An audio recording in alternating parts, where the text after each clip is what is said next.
আমার পা থাকবে কোনো অসুবিধা নেই, সবার কথা শুনবো।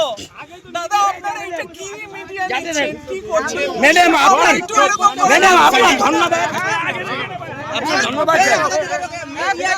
আপনি কংগ্রেস পার্টিকে প্রতিষ্ঠা করবেন না।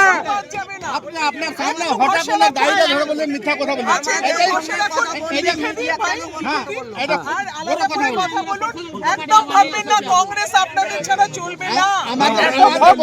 প্রচুর মানুষ আছে এখানে, প্রচুর মানুষ আছে কংগ্রেস করছে। नसीम ছাড়া কংগ্রেস করছে, नसीमेর কাছে কংগ্রেस করবে না। सर को थोड़ा 2 मिनट के लिए बुला लीजिए। काहे इसको ये कर रहा है? थोड़ा सा रहने से जैसे हम लोग बोल देते हैं, बोल देते कि छोड़िए ऐसा हम लोग बिना लेंगे बस। और ये गुलाम यहाँ से गाड़ी नहीं रुका, हमने ये कांग्रेस के कार्यकर्ता को एक बात नहीं सुना। अब चलवर को बढ़ा करके हमारे राहुल गांधी ने भेजा है, ये गलत किया है, ये गलत उसूल है। अरे कोई भी कांग्रेस के कार्यकर्ता है, सबका आवाम का आवाज सुनो, उनका आवाज सुनने के लिए लाया गया है। एक नबी का बात कह करके और कसम दे के तुम चले गए, कहाँ जाओगे? नहीं है, आपको मानने के लिए आए हो। आज पब्लिक के लिए आया है, सुनना होगा उसको। अरे उसका पब्लिक की बात सुनने के लिए ये आवाम पब्लिक का बात नहीं सुना, ये बेईमान है। ये नसीम के साथ बिक्री हो गया, मोहित सिंह के बाद बिक्री हो गया है, ये बेईमान है। ये आवाम ये 200 आदमी का पूरे कार्यकर्ता गोल पकड़ के 2000 वोट पाया नहीं नसीम साहब। इधर आइए। ये नसीम और मोहित सिंह के पास ये अफजलवर जो आया दिल्ली तक, इनको भेजा। हम लोगों के जितने कांग्रेस के कार्यकर्ता ब्लॉक के सेवा दल के कमेटी में हैं और ये क्या कहते हैं अंचल प्रेसिडेंट है, सब लोग यहाँ, हम लोग 200 आदमी जुमे वहाँ गए। अफजलवर को ले जा करके वही नसीम बोला कि ये मेरा पर्सनल जगह है, हम अपने घर में इसको मीटिंग बुलाए हैं, हम इस किसी आदमी को आने नहीं देंगे। हम लोग पूरे कमेटी वहाँ से वापस आ गए। आने के बाद यहाँ पर हम लोग को टाइम दिया कि बिपरी चौक में जा करके 10 मिनट हम रुकेंगे। जब वो बिपरी चौक में आया तो बोला कि हमको कागज दो। कौन चीज का कागज देंगे, क्या चीज का कागज देंगे? जितना आप लोग कमेटी में से हैं, हम लोग कागज तैयारी कर रहे हैं, पहले बयान लोगे, बयान नहीं लिया और उन्होंने बोलता है कि हमको जरूरत नहीं है, हमको जरूरत नहीं है। वो बोल रहा है कि हमको जरूरत नहीं है। हम बोले क्यों सर? बोलता है कि आप लोग एक कागज दे दीजिए, हम जाकर के वहाँ विचार करेंगे।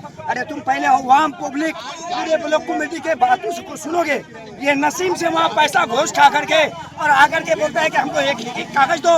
मोहित सिंह गुप्ता RSS का गुलाम है, उन्होंने इसको भेजा है और नसीम के साथ साथगठ करके ये अफजलवर आज उसका गीत गा करके भागता है और हम लोगों को पूरे कार्यकर्ता को यहाँ से बेकार कर देता है। पूरे ग्वाल पकड़ के अवाम 90% अवाम अभी बेकार में पड़ा हुआ है। ये क्या अफजलवर नहीं देखा?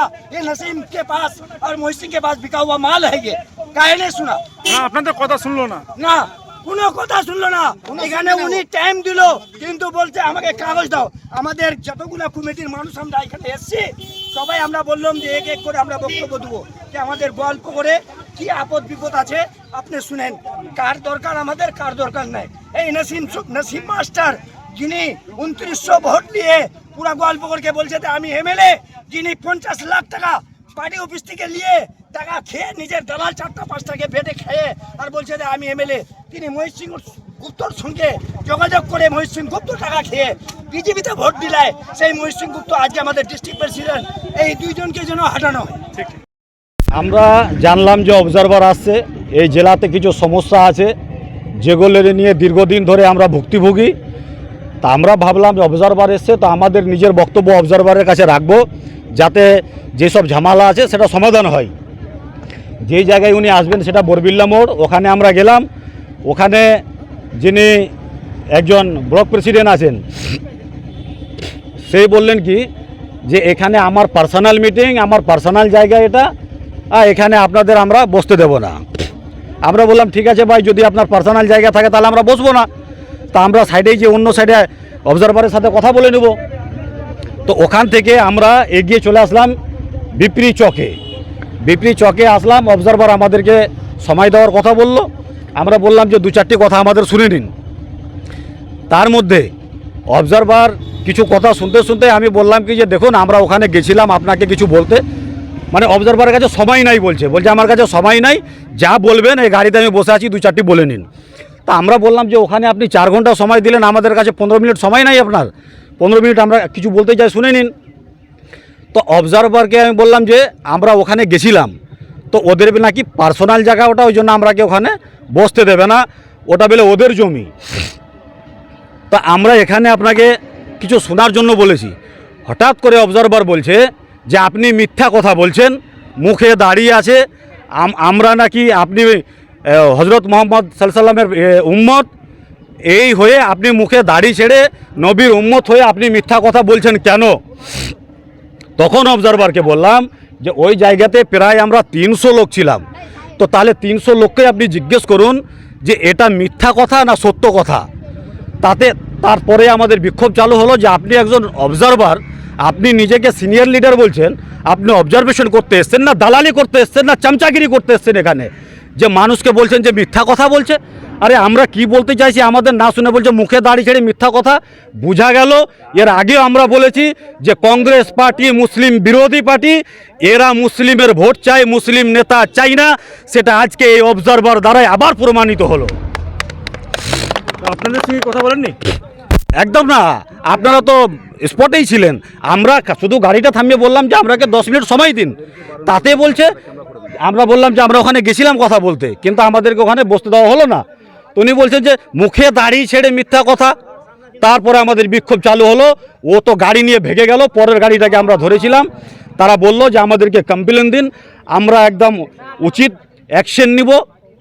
আমরা এই শর্তে ওনারাকে ছাড়লাম যে যদি উচিত অ্যাকশন এই অবজারভারের বিরুদ্ধে না নেওয়া হয়, তাহলে এই অবজারভারকে যখন আমরা দেখব গোয়ালপুকুরে বা উত্তর দিনাজপুরের মাটিতে যে কোনায় দেখব, অ্যাকশনটা আমরা নিব। তাহলে কি আপনারা লিখিত অভিযোগ করবেন? অবশ্যই আজকে আমরা লিখিত অভিযোগ করব, আমরা দেখব ওর বিরুদ্ধে কোনো অ্যাকশন হচ্ছে কিনা। ও দাড়ির অপমান করেছে, হজরত মোহাম্মদ পয়গম্বরের অপমান করেছে, এই অপমান আমরা সহ্য করব না। হ্যাঁ, না না, উনি হচ্ছে চামচা, উনি মুসলিম নয়, মুসলিম নামে কলঙ্ক। উনি চামচা, উনি চামচাগিরি করতে এসেছিলেন, মহিউদ্দিন গুপ্তর চামচা। উনি হচ্ছেন 1 নম্বর RSS এর লোক। ওই কাজটাই উনি করতে এসেছিলেন মুসলমানকে অপমান করার জন্য এখানে। হ্যাঁ, একদম RSS এর লোক, মহিউদ্দিন গুপ্ত থেকে নিয়ে যারাই আজকে কংগ্রেসের সংগঠনকে ভাঙছে RSS এর লোক। এই লোক এইভাবে এসে আজকে মুসলিমকে অপমান করেছে, দাড়ির অপমান করেছে, হজরত মোহাম্মদ সাল্লাম পয়গম্বরের অপমান করেছে। যতক্ষণ পর্যন্ত ক্ষমা না চাইবে অতক্ষণ এর পিছু আমরা ছাড়বো না। আমার নাম মৌলানা নুর ইসলাম, সেবাদল ব্লক প্রেসিডেন্ট। এখানে যে সংগঠন সৃজন হলো সেটা তো খুব সুস্থভাবে হয়ে গেল, বহুত ভালো হয়েছে। এখন যার যার মনোনয়, যাকে যার পছন্দ হয়েছে তার নাম অবজারভারকে তো বলেই দিয়েছে, ওখানে কোনো ঝামেলা নেই, কোনো কিছু নয়। এখন রাস্তার মধ্যে যদি কেউ দাঁড়িয়ে কেউ ঝামেলা করে কিছু করে, তাতে আমাদের পার্টি তো তাই দায় নেবে না।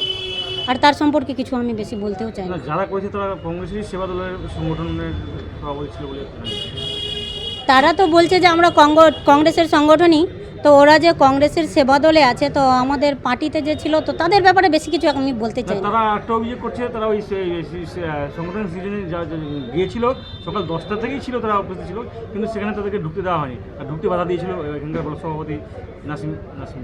কী বলবেন?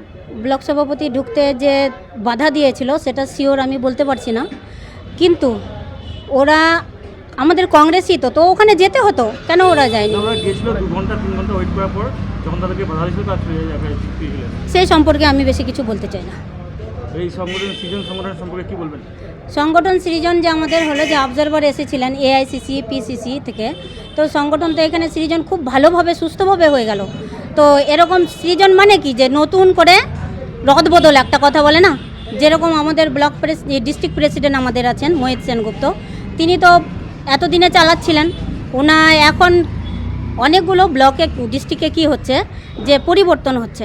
যদি এখানকার পরিবর্তন মানুষ চায় তাহলে পরিবর্তন করবে, যাকে ভালো লাগবে সেখানে মনোনীত করার জন্য তো নামগুলো আরও দিয়েছে, যাকে ভালো লেগেছে মনোনীত করেছে। এখন এর রেজাল্ট বের হওয়ার পরেই বোঝা যাবে। আপনাদেরকে ওই ডিস্ট্রিক্টে যে মিটিং হয়েছিল অবজারভেশন, আপনারা কি দেখা করে দেয়নি ডিস্ট্রিক্ট কমিটি? কোথায় ডিস্ট্রিক্টে দেখা করতে দিয়েছিল, কিন্তু ওর সম্পর্কে যা কিছু হয়ে গেছে। সেদিন কি ঘটনা হয়েছিল বলুন? সেদিন তো অবজারভার বলেছিল যে আমরা হচ্ছে প্রথমে ডিস্ট্রিক্ট লেভেলে কথা বলবো, তারপরে ব্লক লেভেলে যাব। তো ওখানে কিছু একটা মিস্টেক হয়েছিল, ডিস্ট্রিক্ট লেভেলে কথা না বলার আগে ব্লক লেভেলে চলে গেছিলো। তো সেই সম্পর্কে ওখানে যারা আমরা ছিলাম মহিলা, তারপরে ইউথ, ছাত্র, এদেরকে বলেছিল যে তোমরা এখান থেকে চলে যাও। তো আমরা আরামসে চলে আসছিলাম, কিন্তু ওখানে ঘাট ধাক্কা দেওয়াও হয়েছিল। তার ব্যাপারে যে অবজারভার এসেছিলো যে সেটা ভুল হয়েছে, বাস ওরা সরি বলে দিয়েছে, এর বিষয়ে আর বেশি কিছু বলার নেই।